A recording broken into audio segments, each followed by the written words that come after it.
Welcome to another episode of Single and Strong, where we dive into stories that matter. I'm your host, Annabelle Ariyanayagam, and today we have a special guest who's been making waves in the South Asian community, specifically when it comes to single parenting and mental health. We're talking to Naroop, the founder of Back the Brave Agency and the Dad Project, an organisation dedicated to supporting single dads with a particular focus on people of colour. Naroop, thank you so much for joining us today. My pleasure. Thank you for having me. So let's dive right in. You've been a huge advocate for mental health, especially for South Asian men in the context of parenting. Can you tell us a little bit about your journey as a single father and what led you to create the Dad Project? Sure. So I was in a very long-term relationship, and after 26 years, I found myself being single for the first time, and with a daughter who at that stage was 6 years old. So I had come into a world that I didn't know anything about. I didn't know how to navigate it. I didn't know what to do. And so during that time of refinding myself, obviously I had support from family and friends, but I was on a journey to try to understand what can I do as a man to heal from what's happened to me. And I couldn't find any resources online for single dads. I was looking for like a meetup group, Alcohol Anonymous equivalent, let's say, for single fathers to go. We'll just sit there and talk and just learn of the processes, what I'm going to expect in my journey, and how to deal with any problems. And I couldn't find that. Now, being a creative, a photographer and filmmaker, at that stage, our agents at the time had said to us, look, we want you to create a piece of work about something that you want to highlight that you feel needs to be addressed. And for me, it was this idea that single dads of color are misunderstood, and that if you're a single dad of color, a lot of the times when people see you, if you've got your child, if you're pushing a pram or something, they usually think that you are either absent most of the time or maybe you're at fault for what's happened. And I just wanted to break any stigmas around how people may perceive single fathers of color. And so we created, when I say we, me, my creative business partner, Amit, created this project. It was just called Dad then, the Dad Project. And it was about, I found 8 to 10 single fathers of color who I felt were really inspiring. And the idea was actually just to take some photographs of them, to have these portraits that our agents could actually show at an exhibition they were hosting that September. And this is last year. What transpired was we ended up leaving our agents and going full steam ahead with our own agency called Back the Brave. But I had this beautiful body of work. I had these portraits and I had these supplementary interviews of these fathers. So I thought, what am I going to do with this content? Because it's not going to go in the exhibition. So what do I do? So I started putting out a few little clips, a few little kind of shorts of the interviews. And I was approached by another single father who just hit me on Instagram and said, what are you doing with this? This is really amazing. And I said, look, I'm just going to put this content out. I just want it to inspire some people. And he said, look, this should turn into a podcast. I think this would be really good that we could turn these interviews into a podcast and we can start to create change. And that's what happened. It was never actually filmed and shot to be a podcast. It was interviews that we then turned into a podcast. What ended up happening then was that the response was so phenomenal, so strong, that the season 2, which I'm actually shooting next month, is not just about single dads, it's about men's mental health in general. So what started off as a project about single dads of color is now actually a platform for men and mental health in general. And it's been very organic, it's been very natural, and the response has been so uplifting that I feel like the world was needing this. And I created it, yes, by chance, but as they say, some things are always meant to be. No, I mean, that's amazing that you're creating this space and it kind of happened by chance, almost like fate. It's a lovely, lovely story. Thank you. And it sounds like you're breaking down not only stigmas around men and mental health in general, but especially cultural barriers. And that's a big part of the Dad Project. But let's talk more about mental health. You've mentioned how mental health for South Asians and people of color and dads isn't discussed enough. what are some of the common challenges you've seen that affect the mental health of South Asian single fathers? One of the things that I find, firstly, when I speak to a man who may be having mental health challenges, is his ability to communicate them, right? So, firstly, there's this block that men don't know how to communicate what they're feeling, or if they do, they don't feel safe in communicating it. And a lot of the times, they don't have the friend circle or the support around them to be in a safe space where they don't feel they're going to be judged. And I do think it takes a particular type of friend or a particular type of person to allow that man to fully open up. And a lot of that time, it's one, being a listener, but also them seeing part of themselves in you. So if you're going through a challenge and you're talking to somebody who seems like his life is absolutely perfect and nothing's ever happened, you're not going to open up. But if you're speaking to somebody who you know has gone through a challenge and has come out the other side or has experience, you're more likely to open up. So one of the biggest problems is the circle. And what I tend to find is when people are suffering with mental health conditions, they tend to navigate and gravitate towards people who are going through the same thing. Now, it doesn't mean they're all trying to solve the same problem. They're trying to escape the problem. So they'll form a group and they'll either be down the pub or they'll do something, whatever they can do to distract themselves from the reality of their life. And these are the groups that they follow. And all these men actually need help, but none of them know how to help each other.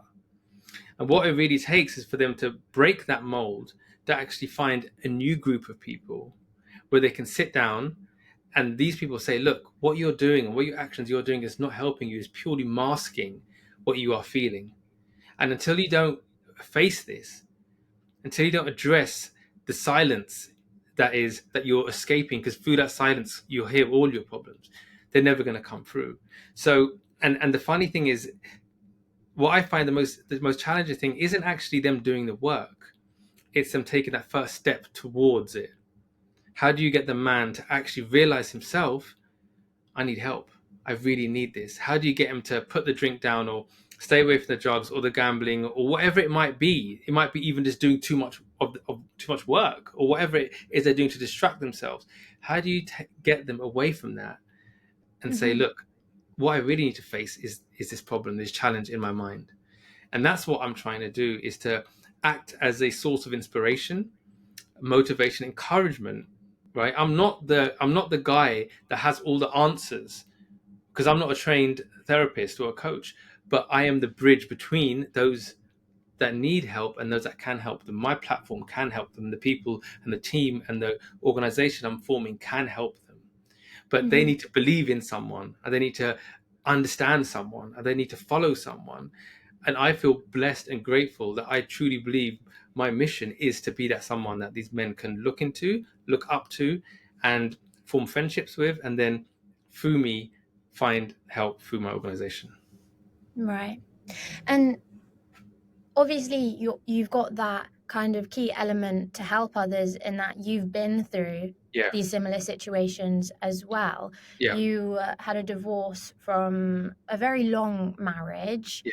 and I want to hear about that experience. What challenges did you face, which you're now kind of using to help others? Yeah.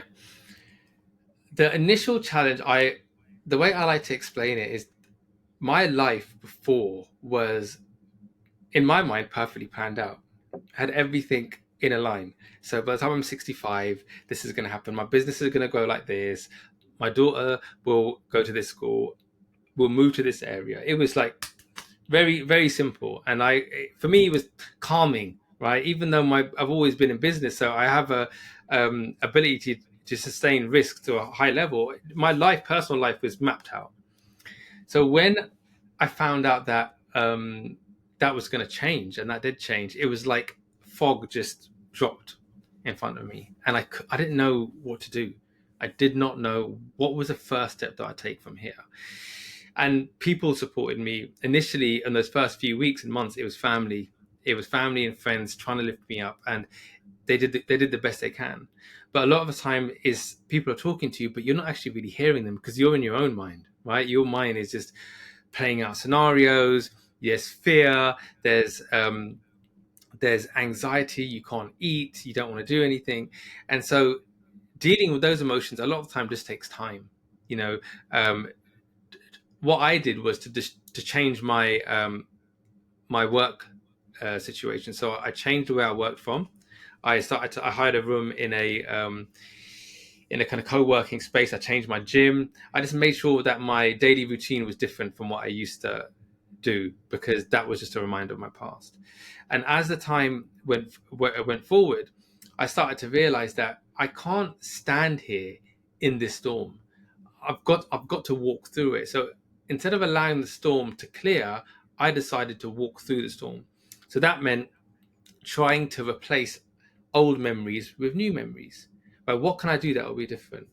And I hadn't dated anyone since I was 15, and even then, what kind of dating do you do when you're a teenager? So I was like, okay, I know there's no saving my relationship. So, that's done.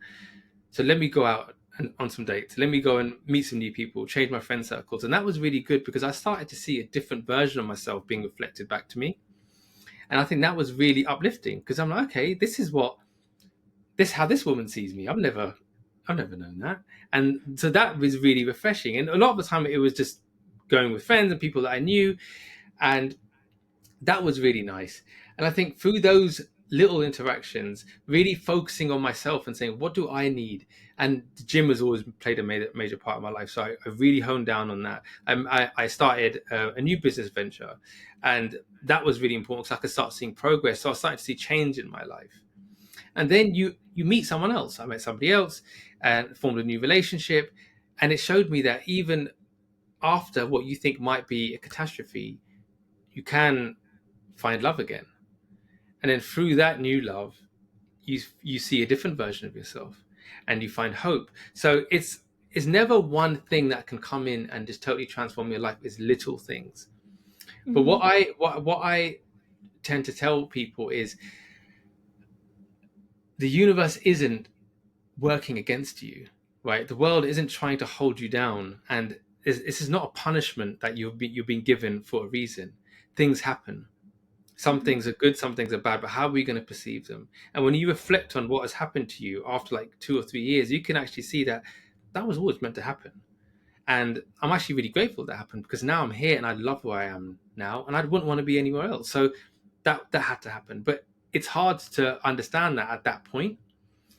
But what another thing that I really did was I called the universe my friend. I started to believe that things were happening for my benefit and not to hold me down. And it's almost like your body just shifts, your chemicals in your body shift, and you start to feel happy for yourself, and you start to feel happy about life. And I used to put up these little signs around my house like grateful, be grateful, be grateful. And I think your constant reinforcement. I remember Jay Shetty said one thing: when you wake up in the morning, if you're going through a challenge like this, is play some music that's going to immediately lift you up. Don't put on a heartbreak song. Put up something that's just going to make you feel good. And so while you're making your tea, you've got something, and even if you might be forcing yourself, you're like, okay, let's just get some good vibes going on, because it's usually the mornings which are the most challenging. So if you can do that, Mhm. and you can just do little things that are going to help you, those are the things to do. Don't do things that are going to work against you. And we are all in control of that because we know what are our triggers and what things make us happy. So choose the things that make you happy, and just believe that no one is out to get you. Like, Yeah. if anything, the universe wants you to be happy, but sometimes we have to learn through things that at that point don't feel pleasant. Yeah, and I absolutely love that you bring up Jay Shetty there, the absolute icon that he is. If Yeah, any of the listeners are ever feeling down or not having a great day, pop on one of his yeah. podcasts and you will feel 10 times better, like immediately. But going back to your story, you mentioned you had people around you and Mm, family support. In the South Asian community, not everyone has that, and there mm. is stigma. And I just wondered if you have experienced that stigma in the South Asian community towards single parents, single dads, during your journey. I think it's actually rarer to hear stories about a single dad in the South Asian community who was really inspiring. Usually you hear about fathers who have either done something wrong and has caused the end of the marriage, or just aren't putting the time in. But when I started to look out for these men, when I created the Dad Project, I found so many of them. So I think the stigma is that they're not good dads. They rely on the woman for everything, or they're a mummy's boy, and the mum has to help them and do anything, and they're incapable of taking care of the kids by themselves. But that's not the case. I've met so many fathers who are doing amazing things, taking care of an autistic child, having a child 100% of the time, raising three girls by themselves, quitting jobs and changing their whole career plan for their children. I've met so many of them. So that's the stigma that I am trying to break. But there's so many dads out there, because I think this generation is different. This generation, we do know how to do everything. A father isn't someone who just takes the kids to go and play football, or does things which people think just men do. I'm raising a daughter, so I've had to learn so much about what it means to be a father, but also part of what a mother has to do, and I love that. Yesterday, I took my daughter clothes shopping, and then she went to Sephora in Westfields, and me and her, and we just went. It was fun. We went to H&M, choosing the clothes, and I love just seeing her pick it up. I want this, Dad. I want this. I'm like, okay, how much do you think it's going to cost? And we have made it fun. Like, I bet it's going to cost this much. No, it costs this much. And I loved it. I absolutely loved it. And even the cashier was like, "You're a good dad. I can see how you are with your daughter." And for me, that's important. And so that's the stigma I'm trying to break, is that fathers want to be good fathers. They don't want to just be away. What's heartbreaking is that for some men, it takes 3 years to get equal custody of their child, which is insane. Like, why should people feel like we don't want our children just as much as the mother does? We do, right? And there's good cases of good fathers and bad fathers, and good mothers and bad mothers, right? So that's what I would really like to change. I think it is changing. The thing I found really I feel really grateful for is that the amount of support we get for women for the Dad Project. We've probably got more women following us than men, because they understand the importance of men's mental health, and how much they've got brothers, or they've got friends, cousins who are struggling, right? And they understand why this is important for them. Mm-hmm. So those are the kind of things that I'm trying to change. But it's not just for South Asian men; it's for men in general, which is why we've opened up the Dad Project to not just a thing about people for color, but for men in general. Because it seems Yeah. unfair that if we're going to open this resource, why are we trying to just only focus on one demographic of men, when men in general need this? Yeah. I mean, you talk about the way perceptions and stereotypes around men's mental health is developing and changing now. Hmm. I wonder what you make of, and this might be slightly off topic, but figures like Andrew Tate Hmm. and social media Hmm. and other podcasts. I won't Yeah. name any, but Yeah. I'm sure you can kind of imagine the ones that have very loud, almost Yeah. boisterous voices, Yeah. sharing their versions of masculinity. Um, what do you make of that? I personally don't agree with a lot of those messages, because I think that's for a very small section of men. Usually, those men are lonely. They've had bad experiences with women. They've had poor upbringings, and they're looking for people out there who will reinforce beliefs, or give them something to believe in, because they haven't got a strong male figure in their life. Any man who's been raised well, any mature man, will know that there's certain qualities about masculinity that haven't changed for hundreds of years. Being a protector, a provider, the stability, the backbone. There's nothing wrong with saying you want to be those things, because if you can be that for your family, the women in your life can allow her femininity to come out, and together you form this beautiful union, which allows your family to have everything that they need. But it doesn't mean you have to be so strong and put down women and think, oh, treat them mean, keep them keen, all that kind of stuff. It doesn't work. The fundamentals of kindness, of chivalry, of being polite, of being romantic, but also being strong and having strong boundaries. And these are kind of things that women will always respect. And that's what is really needed. And if anything, is needed more now than ever. Opening that door for your partner when she gets in the car, the little things do still count. It is this whole sense of, everything is needs to be equal. I think that's just diluted what real romance and what real love and partnership is about. Because a woman does want to be made to feel special, and she does want to feel made to feel secure and heard and listened to, and to feel safe, and that's what a man should do. But then in return, the man gets so much from the woman: emotional Mm-hmm. love, respect, loyalty. These are the things that a man needs from a woman. So I don't agree with a lot of that stuff that's out there, but I understand why it's out there, because there's a disillusioned audience who are just not being raised by strong male role models, who have got the experience of what it takes to actually have a good partnership and a good marriage. So, but there are also there are new faces coming. There are new faces who are speaking up, and that's what I do love about social media. If you find you can find the right people, but you do have to be strong and have your own beliefs and values, and understand a lot of that comes from just doing some research and digging of your own. Like, I now in my 40s, I'm entering another chapter of manhood, which is, when we're young, we've got this energy and we're always quick to take action and we want to go go go. But I've actually realized that stillness is the key. And there's a beautiful book called Stillness is the Key, which is to really get what you want in life, you have to be calm and you have to meditate. You have to be clear in your mind. You shouldn't be quick to respond. You should take your time, because this is how a man makes good calculated decisions, and the right decisions, when you don't react on impulse, when you don't snap back, but you take your time to be very level headed. And with when you have a lot of responsibilities, just as I feel I do have, and I will have more and more as I grow my platform, is to have a really level head and be a role model for a lot of men who can see how transformation can happen in life, and what you probably need to become like to have a truly fulfilled life. Mm-hmm. And I guess your situation helps with that because you provide that understanding, and almost your experience makes you credible as a role model for Yeah, many. And not only other dads, but I can imagine, I mean, sons of dads listening in will listen to it and subconsciously take in your words and your energy and kind of build that like a yeah, brewing bubble, I guess. yeah.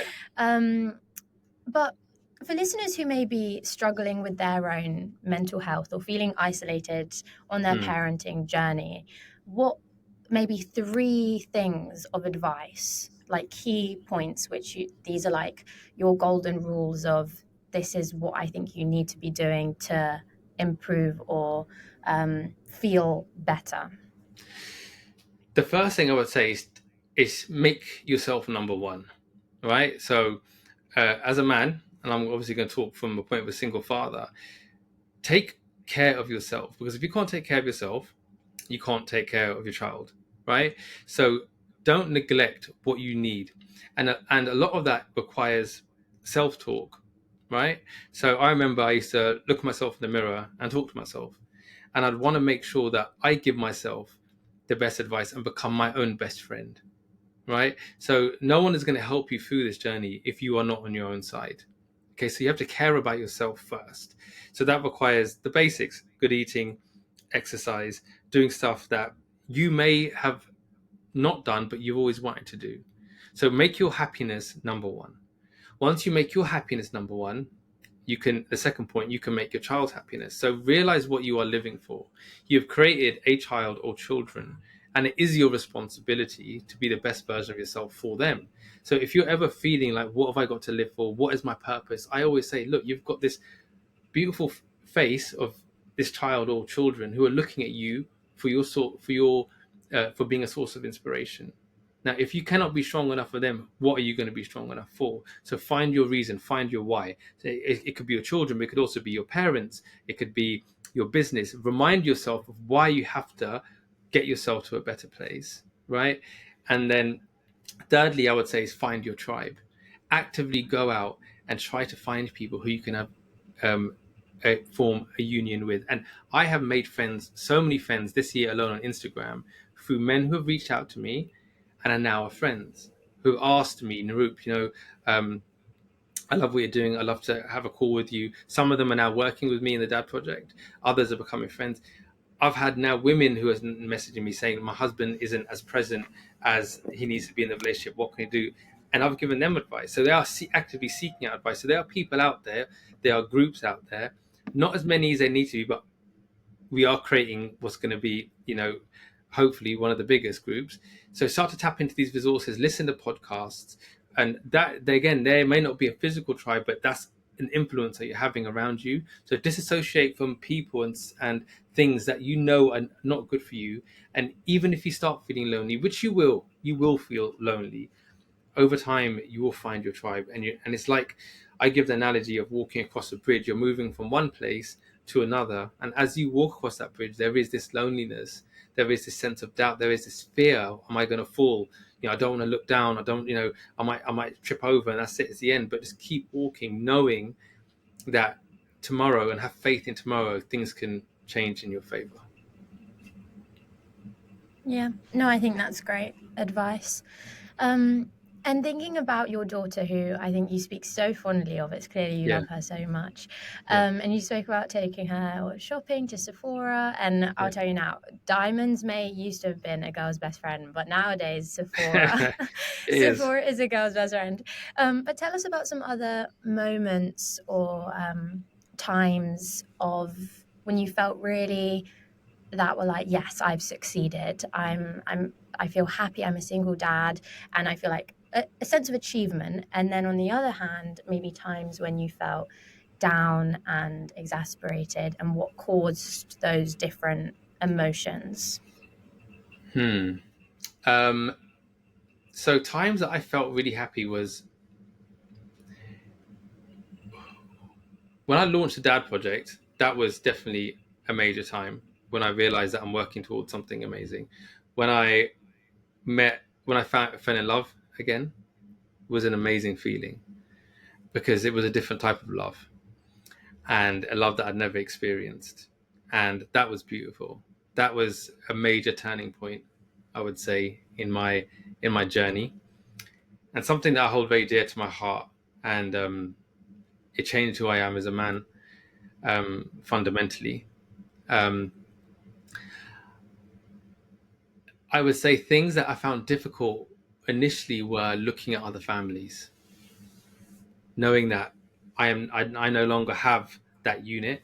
I remember when a few weeks after I had separated, I went to go and visit my brother in New York, and I was in the queue of boarding on the plane, and I just saw a family in front of me, mum, dad, two kids, and it was me. I was there by myself, and my lump in my throat was so big that I was thinking, I hope this woman doesn't have a conversation with me when I'm handing my boarding pass, because I was ready to cry, but I didn't. I was strong enough to just keep it in. But those kind of moments, sitting on the train, in those initial first months when I was either going out to meet mates or whatever, and just seeing families there, and it was me by myself, knowing that I was once a family man, were very difficult, very challenging. But then I also reflected back and said, look, it's not where I'm meant to be right now. I have to trust in the process, that this is my path. And then having that faith in knowing that things do change. Slowly things do change, but also trying to take the learnings from what I'm going through and why I'm experiencing that was really, really Mm-hmm. powerful for me. Like, why am I feeling this? Maybe the feeling is that actually you do want to have another family at some point, and rebuild that. You haven't got the desire to throw it all away and think, oh, I'm just gonna, be single man forever and just never commit and just have fun forever. No, there is still that burning desire to rebuild, but in a different way. So just really taking the time to absorb everything, I became much more spiritual through the whole process, which is something that I really am grateful for. I trust in the universe. I believe in energy, and how certain people are meant to be in your life and certain people aren't, and how you can read people just for your gut instinct. Is just an energetic reflection of how you're feeling with that Mm-hmm. person. I started to look out for signs that if I'm doing something, the universe will tell me that I'm moving with the flow of the universe, or I'm going against what's meant to be my destiny. And so I became very aware of all these things. I realized that life isn't this black and white; it's very colorful. and what you might think could be one thing isn't always that thing. So what does that really mean for you? Mm. So these are kind of We just changing the way that I view the world through an entirely different lens than I did before. I love myself far more than I ever did. I'm proud of myself. So these are all things that have developed through through what I've gone through. Yeah, yeah. So so throughout all of this, I totally changed the lens of how I view the world, and it's made me much more confident. It's made me believe in myself a lot more. It's also shown me that I've been through this challenge, right? I can go through any challenge. There's nothing too great that I can't go through. And that's a really powerful belief to have, that, okay, I've been through this and look, here I am the other side. So, do you know what? Whatever comes my way, I can face it. And there's no fear there. And that makes you fearless and take risks and want to really live life to its fullest. So many positives, some things which were could be seen as challenges, which I believe I was able to reframe to turn into something positive. That's amazing. We've actually spoken, another lady was telling us all about manifestation, and Yeah. I'm a huge advocate of manifestation too, Mm. and believing in the universe will give you the right energy if you Yep. give it the right energy, sort of thing. Yep. And absorbing other people's energy is so real Yep. in terms of the people around you. You Yep. will subconsciously just take it in, and they will Yep. take parts of you. So choose your circle, because you will in some ways merge without even knowing. Um, but going back to the podcast, obviously it must be a very gratifying job, and it, it's a rewarding role that you're playing, Yeah. really, being this role model. I just wonder, what are some of the feedback from other dads you've had? Any particularly memorable people who have told you stories about themselves or anything Yeah. like that? Oh, the feedback's just been beautiful. It's such a beautiful experience. I've always connected with certain types of men. They're usually men who are much deeper, a lot more emotionally open, right? Men who have gone through interesting stories in their life and who view life probably in a different way than other men. And these are all the types of men that I'm meeting, because they've gone through challenges, come out the other side, found parts of themselves they never knew existed, and now have this beautiful, grateful vision and view of what their life could be and what their life is. I've met many dads. One dad who was telling me about how he's been raising his autistic child, for me, was so touching and so moving, because he literally put everything aside to raise his child, and his love for his child was so beautiful for me to see. But just connecting with these men on similar beliefs, has been really rewarding for me. There's so many stories, and like I said, we're starting to shoot season 2 this month in March. I'm doing 9 episodes, and we're now moving from just not fathers, but to like coaches, therapists, just really broadening it out to talking about men's mental health. And some of these men aren't even fathers, but they understand mental health, so they can offer advice. But the people that tend to be attracted to this realize what I am trying to do and what we're trying to do, which is honest, open conversations, and showing men that being open and being vulnerable is your greatest strength. That if you can sit there and talk to people about it, you will be able to offload stuff which you've been carrying around with you in a backpack for years.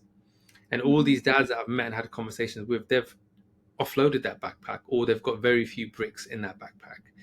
And they're the type of men who are light, who feel emotionally vibrant, who feel have this beautiful zest for life, because they know that they're living for their happiness, but also to be this amazing influence for their children. That's something that they all have in common. So many beautiful experiences. Plus, I'm so grateful for the respect and the respect people give me. I actually went to drop my daughter off to school the other day, and she was a little bit late, so we had to go through reception.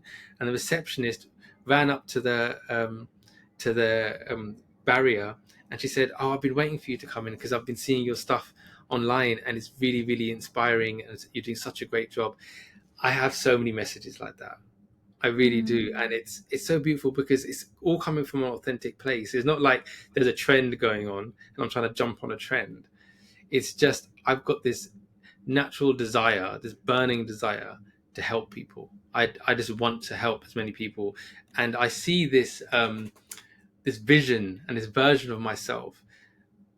I see it, and I'm just walking towards it every day. This global organization, this ability to go on stages and talk to hundreds and thousands of people, to have content that will inspire men who live in countries across the world who are going through different experiences and circumstances. I see that already, and that fills me. Sometimes I can't sleep. If I wake up in the middle of the night, I can't get back to sleep. So I'm thinking what awaits me. And it's not if it happens, it's just when that happens, I will feel like this. Then I can imagine that would happen. Then, oh, that'd be great. Then I'll be going here.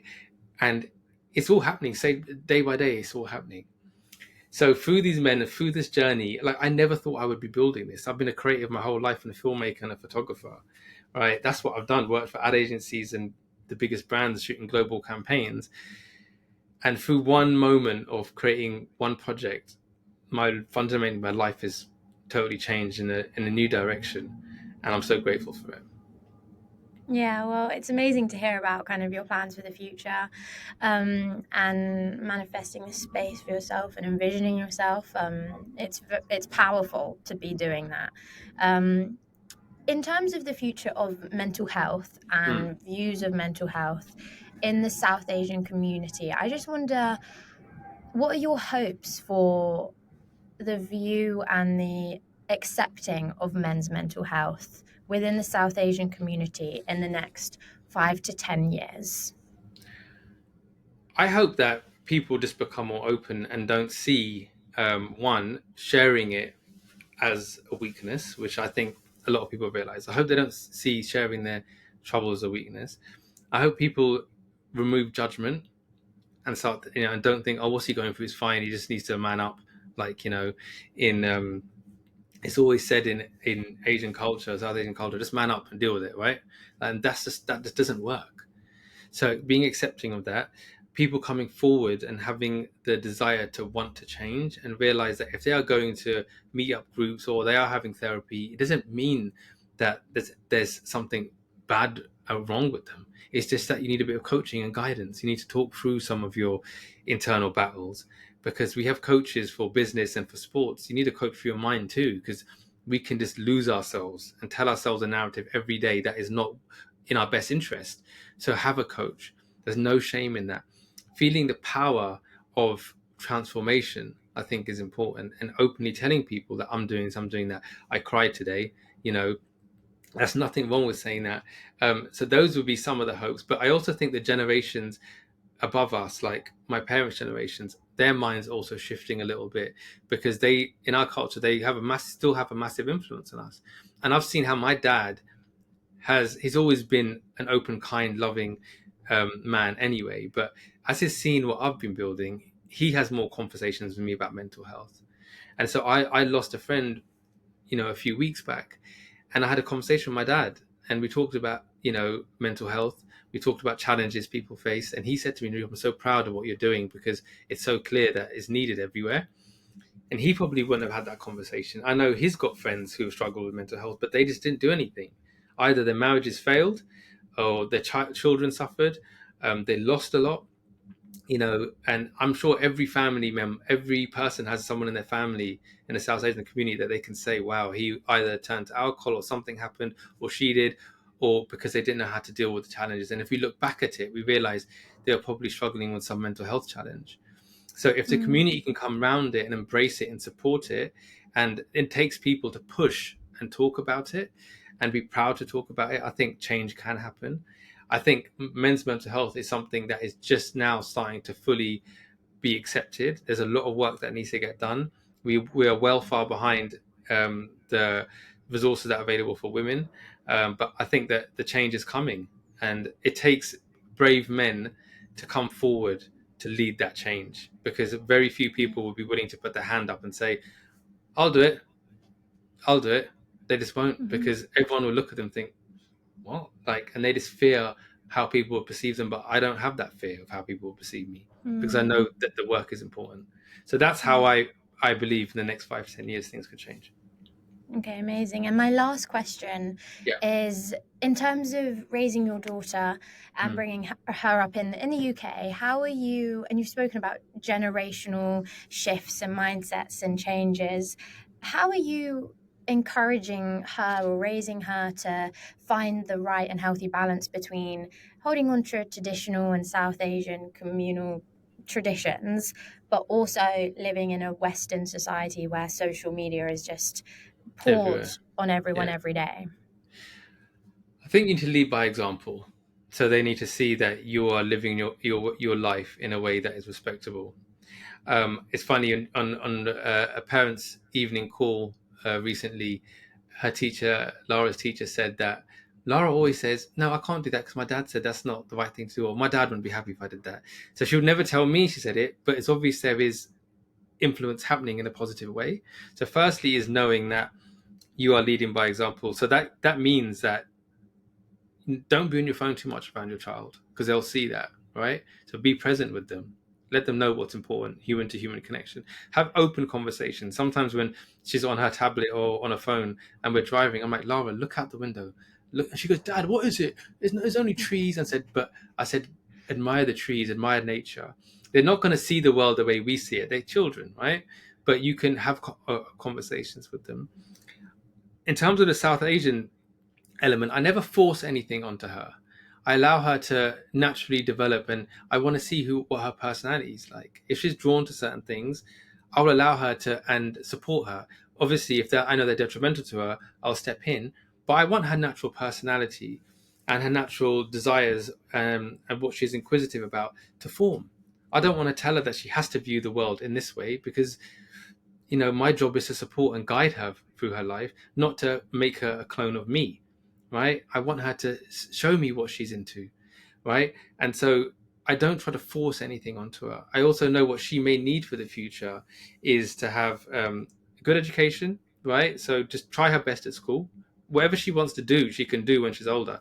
That's not a problem. But just to make sure she can do as well as she can at school and stay healthy, fit, active, and the other stuff will come. Like if she wants to learn more about our culture as she grows older, she will, because I know that we all go through chapters in our life, and at this stage, it might not be cool to, know Punjabi fully, but she might when she's older.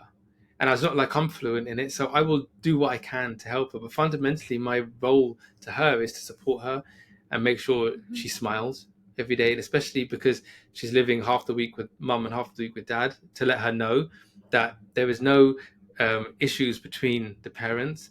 There's no back chatting between the parents. There's respect, and so she's got a safe space in both houses. I want her to feel like she can talk openly to me about anything. There's certain Yeah. things that she may not, because you just don't to your father and you talk to your mother, and I'm accepting of that. I don't force that out of her. But should she want to do that, I've said it to her. If there's anything you want to talk to me about, you can talk to me. I know there's some things you might want to talk to your mum about. That's fine. But if you feel there's something you talk to me, just I'm always here for you. So just allowing that, creating a safe space for her to grow. My job is not to prune her and make her look like this beautiful flower. Is to allow the flower to grow in its own natural beauty. So that's how I try to raise her. Amazing. Well, Naroop, thank you again for joining us today and for the incredible work that you're doing with the Dad Project. You are really, truly helping breaking down barriers and redefining what it means to be a father in the South Asian community and the wider world of people's views of men's mental health. Thank you. I really appreciate it. Thank you for allowing me to share my thoughts, and for what you're creating and what you guys are doing as well is truly inspiring. And to our listeners, remember you are not alone. Whether you're a single parent or just trying to navigate life's challenges, reaching out for help is a sign of strength. If you'd like to learn more about the Dad Project or get involved, we'll be linking all of their resources in the show notes. Until next time, take care and keep breaking the stigma.